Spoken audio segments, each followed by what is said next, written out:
South Carolina Senator Lindsey Graham. Senator, thanks for being here. Merry Christmas, Happy New Year. Always great to see you. Can you name one thing, Senator? You're right there. Making Donald Trump look better every day. I don't know. No, not really. When you look at it, the problem, Pete, is that the left, the radical left, has Biden in a box. He can't make the adjustments on the border he needs to secure the border. Remain in Mexico is imposed by the courts, and he can't change his border policy because the left won't let him. He can't expand drilling for oil and natural gas here at home to become energy independent again because the left won't let him. And when it comes to foreign policy, it's not a left problem. He's just incompetent. He's been wrong about everything for 40 years. There's a 1-2 punch brewing here. Radical Islam is on the rise and raging in Afghanistan, and you have an open southern border. If something doesn't change, 2022 could be the most dangerous year for America since 1939 and the world at large. I want to get to that. We're going to get to that in a moment because we are in a very dangerous moment in the world with an absentee commander-in-chief. There's no doubt about it. But if you're putting your finger on the pulse of 22, does this look as big or bigger than 94 and 2010? Not to get ahead of ourselves, but the dissatisfaction and incompetence is so high. Republicans have a golden opportunity here. Right.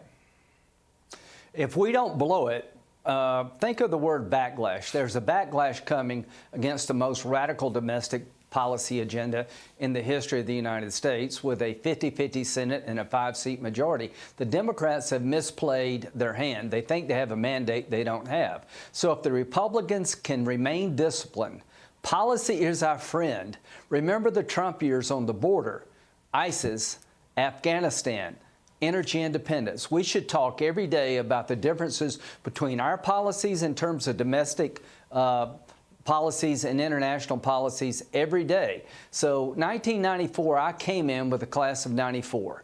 We had a contract with America promising people we would do these 10 things if you put us in charge. We need an American first agenda to run on. They suck as part of the deal, but we need to be for things. Secure the border, finish the wall, rebuild the military, become energy independent again. So I'm looking for an American first agenda led by Donald Trump that we can run on as a team and point out the flaws of the Biden agenda, and we will clean their clock. In 1994, we won 73 seats to take over the Congress, the House, for the first time in 40 years. If we play our cards right, we will exceed that. You mentioned Donald Trump, Senator. Is he the nominee in 2024 right now? Yeah, if he wants it. Unless there's something coming out of left field I don't see coming. It's his nomination if he wants it. The Republican base appreciated him. We don't appreciate all the things he does sometimes. But from a policy point of view, he was the most successful president.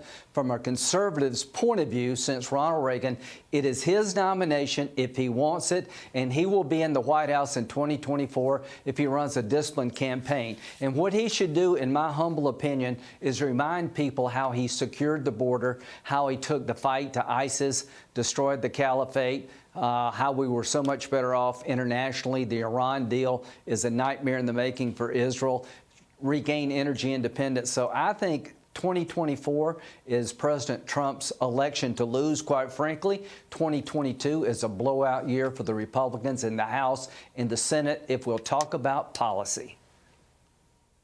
Real quick, we've got about a minute left. You mentioned, November 2022. We both did. Yeah. It's a long ways off. Our enemies are looking at us right now. Once the Beijing Olympics are open, if we participate or not, once they're done, the world could look much different. What is the national security reality we're facing right now?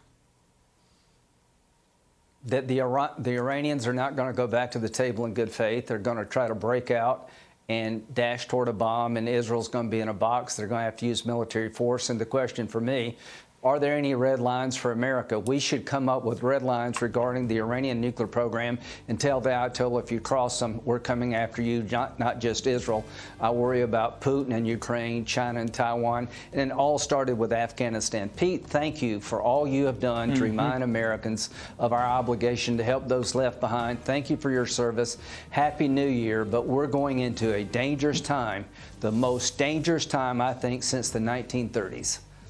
Hey, Sean Hannity here. Hey, click here to subscribe to Fox News YouTube page and catch our hottest interviews and most compelling analysis. You will not get it anywhere else.